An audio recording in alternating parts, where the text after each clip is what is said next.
For Amanda and Gina, their grandfather Jose was like a father to them. He taught them everything, helped them become who they are, and died of the coronavirus, one of so many in Arizona. It was horrible to leave him alone, and him knowing we had to leave him alone. Like, what was he going through at that time? Knowing that he couldn't have his loved ones there to support him. He was facing everything pretty much alone, and there was nothing we could do about it. I don't know, it's heartbreaking. Very heartbreaking. A situation El Asta has become all too familiar with. Even after 38 years in the funeral business, with the corona pandemic, nothing is as it used to be. With these families, so many of them haven't been able to be with their loved one at the time of death, put into a hospital where they can't visit, or into a nursing home where they can no longer see them. So many people are dying alone. And that emotionally is challenging for families, just to know that they can't be there and they can't, be supportive. And so our challenge, our job is to help them kind of deal with that and start to help them heal and grieve. And that's what we do. More than 2,500 people have already died in Arizona, leaving many hospitals overwhelmed with the sick and the dead. When we get a death call, the hospital will say, can you come quickly because we're at capacity. We don't have anywhere to put these people. They're trying not to get to these mobile units, but they actually are. So when we go now to a hospital and transfer someone in our care, they have to look and see where the body is. Is it in the hospital facility or is it out in the mobile facility? It's been a little over a week since they buried their grandfather.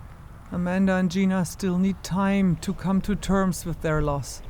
But they already have strong feelings about who is to blame. They could have handled it a lot better, I feel. They knew about this from jump and they did nothing.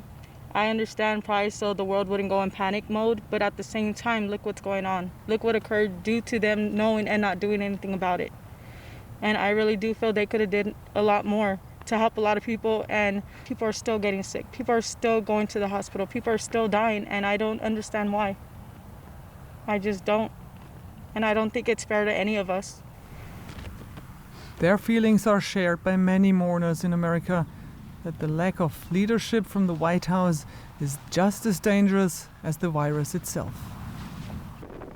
The beaches of Miami's South Beach are largely deserted these days.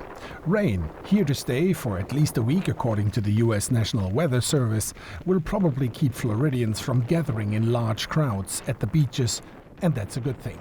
Because Miami is the new epicenter of the coronavirus crisis in the U.S., breaking records of new COVID-19 infections on an almost daily basis. We meet up with Dr. Gerd Daniel Pust, a trauma surgeon at Jackson Memorial Hospital in Miami. He's treating more and more coronavirus patients every day. Dr. Pust is practically begging people to change their behavior. The most important thing is everybody has to wear a mask. You have to wear a mask. There's no way around it. Social distancing is very important, to stay at least 6 feet apart.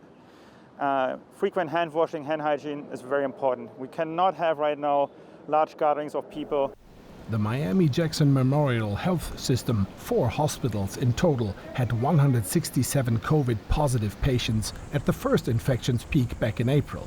Now, doctors and nurses here are dealing with 400 COVID patients, and every day that number grows. The most difficult problem is that the patients who get admitted to the hospital are very sick. They need a lot of support and critical care. And there's not an infinite number of ICU nurses and physicians. As the number increases, the number of hospital admissions increases, the number of ICU requirements increases, and the number of deaths will go up. As the largest county hospital in all of the United States and the biggest provider of healthcare in Miami, other parts of the hospital have to be converted into COVID ICU units as quickly as possible. That's a major challenge, as it severely impacts other medical fields and services the hospital provides. The core of what I do is that you have to see the patient 20 times a day to make sure that everything is working out well. Now you're in a situation where the patients have to be isolated. You cannot go in and out 20 times, go to different patients. That's really a stressful situation to just change the way you practice medicine and to still be comfortable that you're doing the right thing and provide the services that patients deserve. Despite many pleas from a majority of healthcare professionals and medical scientists, the Republican governor of Florida, Ron DeSantis, has so far resisted calls for a mandate on wearing masks, and he strongly opposes suggestions for the need of another shutdown. The city of Miami, however, is reportedly contemplating a new shelter-in-place or shutdown order. However, for now, and effective immediately, the mayor ordered Miami residents and visitors to be fined $50 without a warning if they are caught not wearing a mask anywhere in public.